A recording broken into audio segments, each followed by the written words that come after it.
네, 안녕하십니까. 상위 1%의 비밀 김종영 국어입니다. 자, 오늘은 우리 압도 개념편입니다. 현대문학 압도 개념편에 62페이지 수록되어 있는 여승이라고 하는 작품을 함께 공부해 보도록 하겠습니다. 자, 먼저 제목에서부터 뽑아낼 수 있는 혹은 유추할 수 있는 정보들은 우리 다 가져가자 이런 이야기 했었죠. 자, 여승이라고 하면 무슨 뜻일까요? 바로 여자 승려, 여자 스님을 이야기합니다. 그리고 우리 세 글자로는 뭐라고 하는지 혹시 들어보셨나요? 우리 여승을 비구니라고 이야기하기도 합니다. 아구니가 아니라 비구니예요. 여자 스님을 지칭하고 가리키는 표현들 알아두시기 바랍니다. 그러면 우리가 이렇게 상상을 해볼 수 있겠죠. 어떤 시적 화자가 여승이라고 하는 시적 대상을 바라보면서 무언가를 느끼고 화자의 정서와 태도가 있을 거 아닙니까? 그런 것들이 주제의식으로 표현되고 있는 시겠구나. 그러면 여승이나 비구니 같은 어떤 시적 대상이 존재하겠구나 라고 하는 것들을 조금 유추해 볼 수가 있겠습니다. 자, 그 다음에 이제 작품으로 들어가 봐야 되겠죠? 먼저 여러분들이 작품을 한번 일시정지하시고 이 영상을 일시정지하시고 분석해 보시기 바랍니다. 한 3분 정도 시간을 드릴게요. 자, 일시정지 시작. 네, 마쳤습니다. 그죠? 자, 그러면 1년부터 한번 선생님과 함께 작품을 분석해 봅시다. 여승은 합장하고 절을 했다. 네, 시적 대상이 나왔습니다. 그 여승이 하고 있는 행위를 화자가 관찰하고 묘사하고 있네요. 그죠? 합장한다는 건 손바닥 장자를 씁니다. 그래서 손바닥을 모으는 게 합장이죠. 그래서 여승이 합장하고 절을 하는 모습을 묘사하고 있고요. 가지취에 내음새가 났다. 이렇게 이야기를 하고 있습니다. 내음새는 냄새 정도로 충분히 아마 여러분들도 해석을 할 수 있을 것 같고요. 가지취, 뭘까? 가지 냄새인가? 그냥 그런 냄새라고 생각하시면 됩니다. 꼭 뭐 가지취가 뭔지 몰라도 돼요. 근데 뭔가 그냥 냄새인가 보다. 근데 여러분들에게 조금 설명을 드리자면 산나물 냄새 이 정도로 해석을 해주시면 될 것 같아요. 그래서 산에서 나는 나물들의 냄새가 여승의 몸에서 쫙 나고 있는 거죠. 그럼 우리 냄새라고 했으니까 첫 번째는 후각적 심상, 후각적 이미지가 사용되고 있는 것이겠고요. 그렇다고 하면 이 산나물의 냄새, 이 후각적 이미지를 통해서 화자는 과연 뭘 말하고 싶은 걸까? 뭘 표현하고 싶었던 걸까? 이 부분을 잡아줄 수가 있어야 되겠죠? 바로 여승의 오래된 승려 생활을 암시하고 있는 대목이다. 이렇게 정리를 할 수가 있겠습니다. 여승이 속세를 떠나서 산중 생활을 오랫동안 해왔음을 암시하는 대목이 바로 가지취의 냄새가 몸에 밴 거예요. 어, 오랫동안 산속 생활을 했기 때문에 그 산의 냄새가 몸에 착 뱄다 정도의 의미로 요 구절을 해석해 주시면 되겠습니다. 자, 쓸쓸한 낯이 옛날같이 늙었다라고 하고 있어요. 여승은 쓸쓸한 낯을 가지고 있습니다. 우리 낯이라고 하는 거 얼굴이라는 뜻이라는 거 알고 계시죠? 그 다음에 쓸쓸하다라고 했으니까 좀 부정적 정서, 부정적 어떤 상황 이런 것들, 외로움과 고독함 이 정도 잡아줄 수 있을 텐데 여인의 그 여승의 얼굴이 쓸쓸해 보입니다. 근데 재밌는 표현은요, 바로 이 표현이에요. 어? 그 얼굴이 옛날같이 늙었다고? 그러면 여기서 약간 이런 생각을 해볼 수 있죠. 그러면 화자는 이 여승을 알고 있는 건가? 처음 본 여승이 아니라 이전에도 한번 만나봤던 승려인 건가? 라고 하는 것을 짐작하게 하는 구절이다.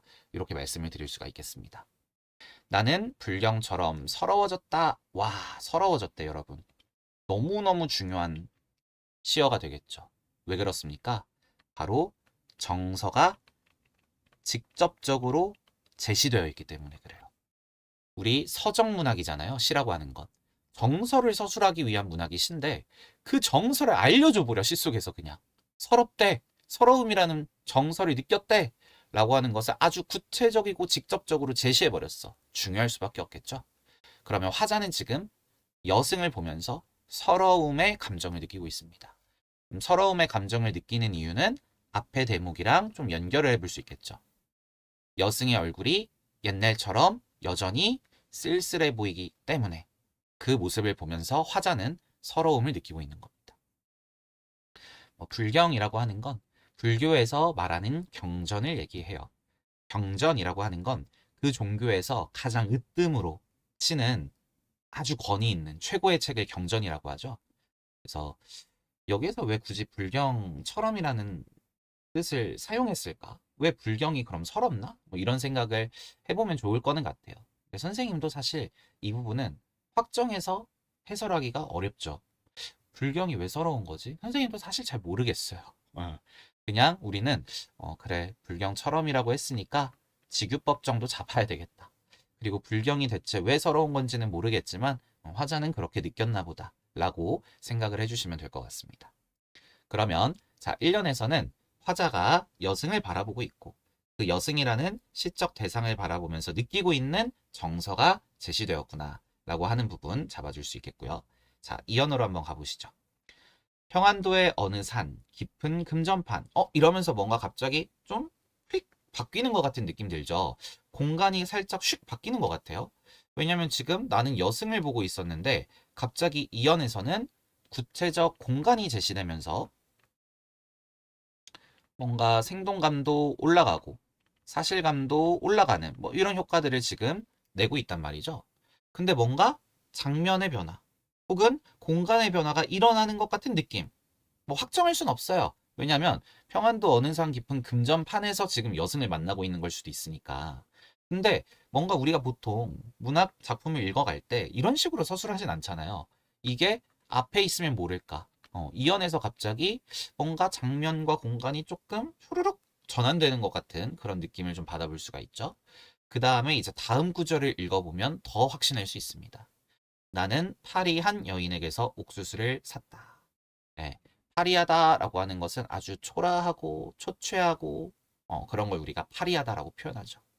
그리고 그 여인에게서 옥수수를 샀던 과거의 기억, 과거의 경험을 떠올리고 있습니다. 여인은 나이 어린 딸아이를 때리며 가을밤같이 차게 울었습니다. 네, 가을밤은 춥겠죠.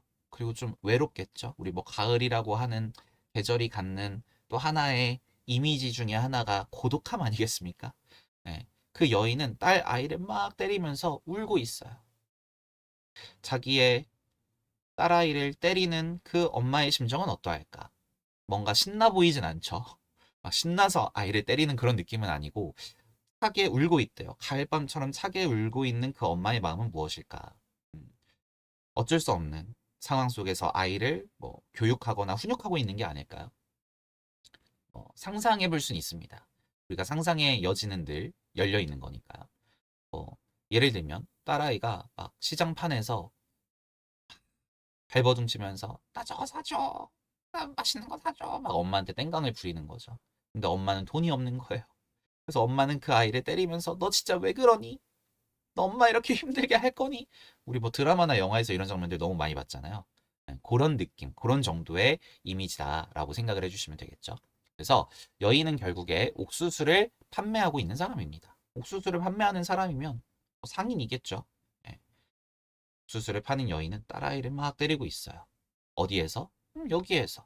그리고 화자는 그 여인에게서 옥수수를 샀던 과거의 기억과 경험을 가지고 있습니다. 자, 그러면 이 부분에서 좀 중요한 바로 어, 문학 개념이 있죠. 바로 과거 회상 들어가는 대목이었고요. 이걸 우리가 역순행적 구성이라고 얘기를 합니다. 그죠?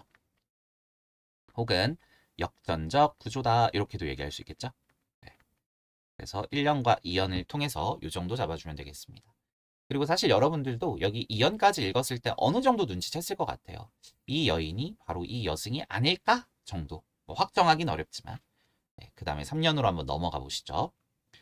섣벌같이 나아간 지압이 기다려 10년이 갔다. 와우, 갑자기 후루룩 10년이 지나네요. 시간의 흐름입니다. 그리고 시간의 흐름, 이 10년이라는 아주 긴 시간을 한 문장으로 확 요약해줬죠? 이런 것들 우리가 요약적 제시, 그 다음에 압축적 제시 이렇게 이야기를 합니다. 이 10년의 시간을 아주 뭐 길게 묘사할 필요 없이 작가가 생각했을 때는 그냥 확 한 문장으로 요약해주면 된다고 생각을 했던 거예요. 자, 근데 10년이 지났는데 뭐 하면서 10년이 지났어요, 여러분? 그게 중요하죠. 지아비를 기다리면서 10년이 지났습니다. 자, 지아비 뜻을 모르는 학생들이 굉장히 많습니다. 아마 고등학생, 전국에 있는 고등학생들한테 물어보면 거의 한 30%는 뜻을 모를 것 같아요. 그죠? 지아비의 뜻은요, 여러분, 아빠가 아닙니다. 지아비를 아빠라고 해석하는 친구들이 너무 많아요. 아빠가 아니고요. 지아비는요, 여러분, 남편이란 뜻이에요.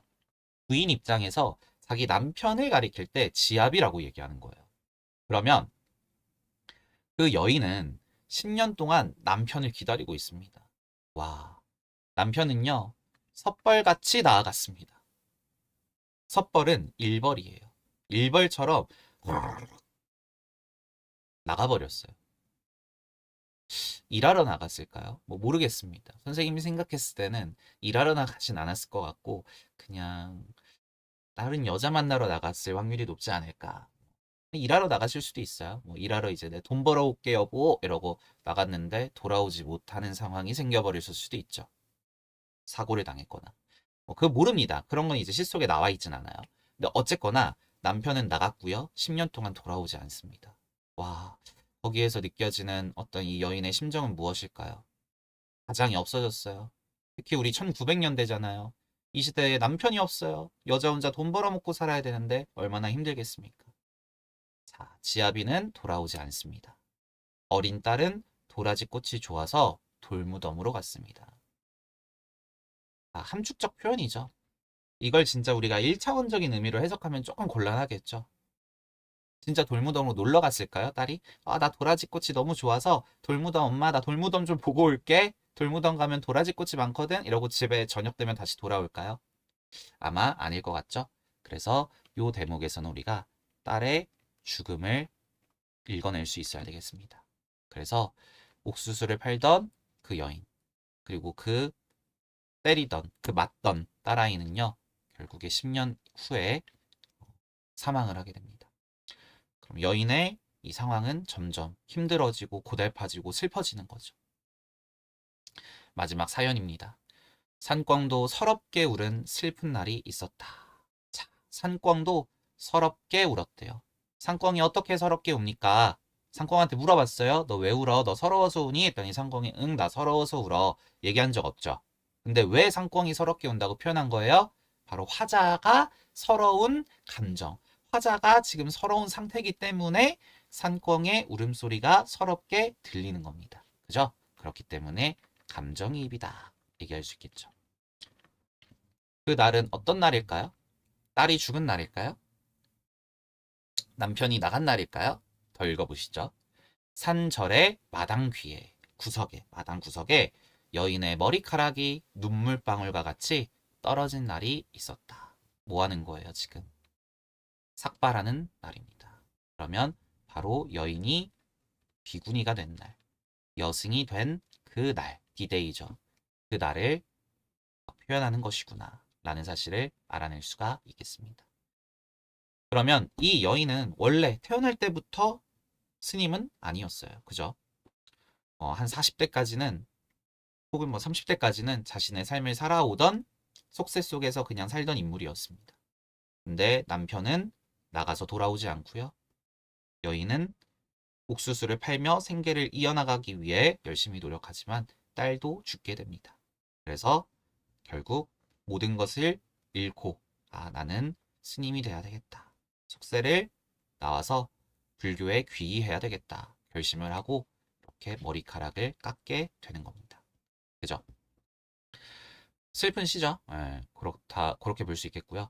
자, 그러면은 이 시에서는 중요한 게 이 1년, 2년, 3년, 4년의 시간적 순서를 우리가 조금 정해볼 수 있습니다. 좀 왔다 갔다 하잖아요.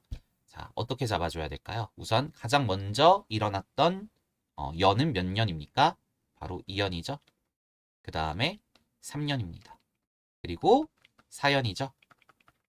여승이 됐고요. 그 다음에 다시 그 화자와 여승이 절이라는 공간에서 아마 우연히 마주쳤겠죠? 네, 그렇게 마주치고 그걸 통해 과거를 회상하게 되는 구조, 그런 구성이었다 라고 보시면 되겠습니다. 그러면 이제 화자가 좀 서러움을 느끼는 이유가 조금 더 이해가 가시죠. 그때 봤던 그 여인. 근데 그 여인의 삶이 얼마나 굴곡지고 얼마나 애환 속에 슬픔 속에 가득 차 있는지를 알고 있는 거죠. 그러니까 그것들을 떠올리다 보니 그 여인이 머리카락에 탁 바르고 합장을 하고 나에게 절을 해줄 때 서러움과 슬픔이 확 느껴지는 겁니다. 그런 이야기를 하고 있는 작품이었습니다. 자, 작품 정리로 넘어가 볼게요. 서사적이다. 우리 서사적이라고 하는 건 사건 위주, 스토리 위주의 글이다. 이런 뜻이죠. 그래서 우리가 소설을 서사갈래다. 이렇게 얘기를 하는데 이 시는 물론 시기 때문에 서정갈래입니다. 그러나 시라고 하는 그 서정갈래 속에 좀 스토리가 있죠. 인물, 어떤 사건, 배경 이런 것들이 나와 있죠. 그래서 서사적이다 라고 얘기를 하는 거고요. 애상적이다. 뭔가 가슴 아프고 쓸쓸하고 슬픈 거. 그죠? 감각적이다. 감각적이라는 건 우리 구체적인 거죠. 그리고 감각적 이미지를 많이 사용합니다. 시각, 청각, 촉각, 후각 이런 것들이죠. 그래서 여기 울었다 여기에서는 청각을 썼었고요. 그 다음에 가지치의 냄새 여기서는 후각을 썼었죠. 그런 것들 잡아줄 수가 있겠습니다. 그래서 주제는 한 여인의 비극적 삶, 가족 공동체의 상실 이렇게 볼 수 있겠습니다. 네, 해제는 한번 구성과 해제는 한번 읽어보시기 바랍니다. 화자를 관찰자로 설정하여 대상의 삶을 전달하고 있다. 네. 그래서 사실은 여승이 주인공이죠. 어떻게 보면 네, 이 시의 주인공은 화자라기보다는 오히려 대상입니다. 그리고 화자는 단순한 관찰자로 설정되어서 오히려 대상인 여승의 삶을 전달해주는 느낌이죠. 회상이 들어가 있었고요. 산꿩 서럽게 울었습니다. 감정이입입니다. 시각적 이미지, 청각적 이미지, 후각적 이미지, 공감각적 이미지 찾아보시기 바랍니다. 공감각적 이미지는 알려드려야 되겠네요. 어디 있었죠? 선생님도 못 찾았네. 여기 있네요. 차게 울었다. 울었다는 청각적 이미지죠. 근데 그거를 차갑다라고 표현했네. 그러면 이건 촉각적 이미지죠. 그러면 촉각에 청각합니까? 청각에 촉각합니까? 예. 먼저 울었겠죠? 운 게 먼저죠? 운 걸 보고 그거 차가워라고 표현했으니까 청각에 촉각화가 되겠습니다. 여기가 공감각적 이미지가 사용되었던 구절입니다. 네, 쉿 너만 알려줄게. 여승입니다. 네, 여승은요 비군이라고도 불리고요. 고뇌와 해탈을 상징하는 복합적 인물로 등장할 때가 많아요. 우리 그 어벤져스가 아니라 뭐죠? 닥터 스트레인지의 에인션트 원 보시면 여승으로 나오잖아요. 고뇌와 해탈을 상징하는 복합적 인물의 상징입니다. 정말 대명사예요. 에인션트 원. 그 제자들 몰래 그죠? 이 세계를 지키기 위해 뭐 악마와 계약을 하던가요? 그죠? 그 에인션트 원이라는 그 인물이 얼마나 그 복합적 인물, 심리적 갈등과 그 다음에 한과 슬픔, 어떤 비극적 선택과 어쩔 수 없는 결정과 결단 이런 것들을 가지고 있는 인물인지를 생각해 보시면 됩니다. 네, 그래서 인간적 고통과 치유의 여정을 보여주는 상징적 인물이다. 뭐 우리가 보통 스님이라고 하면 그냥 스님인가 보다라고 생각하지만 보통 이제 스님이 되기로 결정했던 사람들은 뭔가 삶 속에서 엄청난 굴곡과 어떤 슬픔과 상실을 경험해 봤기 때문에 이렇게 스님이 되기로 결정하게 되는 경우가 많다는 거죠. 네. 한번 쭉 읽어보시고요. 그래서 종종 진리를 깨달은 듯 보이지만 한편으로는 인간적 고뇌를 끝내지 못한 존재로 묘사되고는 합니다. 그죠? 네, 이렇게 좀 정리를 해보시면 되겠고요. 요거 설명을 안 드렸네요. 마지막으로 중의적 표현 여기 한번 말씀을 드릴게요. 그래서 바로 여기입니다. 이 가치를 우리가 두 가지의 의미로 해석을 할 수 있습니다. 그래서 이런 걸 우리가 중의적 표현 혹은 중의법이다 이렇게 얘기하죠. 첫 번째는요. 직유법으로 해석하는 거예요. 그래서 머리카락이 눈물처럼 눈물과 같이 눈물과 비슷하게 눈물처럼 쫙 떨어진 날이 있었다. 이렇게 해석을 할 수가 있습니다. 그러면은 이때 가치는 뭐뭐처럼 이런 의미를 가지게 되는 거죠. 그 다음에 두 번째 의미는 그냥 함께 이런 의미가 있어요. 그 투게더의 의미인 거죠, 가치가. 그러니까 눈물방울과 함께, 같이 두 개가 동시에 이런 의미가 있는 거죠. 그래서 둘 다 해석할 수 있는 여지가 있습니다. 무엇으로 해석해도 상관은 없는 거고요. 자, 그 다음에 이제 떨어지다라고 했으니까 우리 여기에서 하강적 이미지 잡아줄 수 있겠죠? 뭔가 서러움, 슬픔, 쓸쓸함 이런 부정적 정서를 얘기할 때 보통 이런 하강적 이미지와 함께 사용하는 경우가 많다는 거 알고 있을 겁니다. 모르고 있었다면 꼭 잡아두시기 바랍니다. 네, 그럼 오늘은 백석의 여승 분석을 해봤고요. 네, 여기까지 수업하도록 하겠습니다. 고생하셨습니다.